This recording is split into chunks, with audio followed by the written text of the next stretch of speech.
Hello, in this video I'm gonna show you how to edit these notification panel shortcuts on TECLAST T60. To edit the notification panel shortcuts, slide down from the top of your screen and they are here.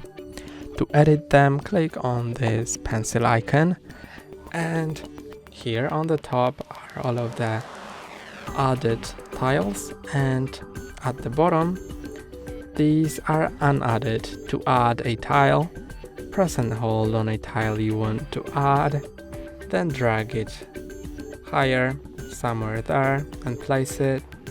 Release. Now it's placed. You can also rearrange tiles like that, and remove tiles like that. When you're done with your edit, you can click here and they have been now edited.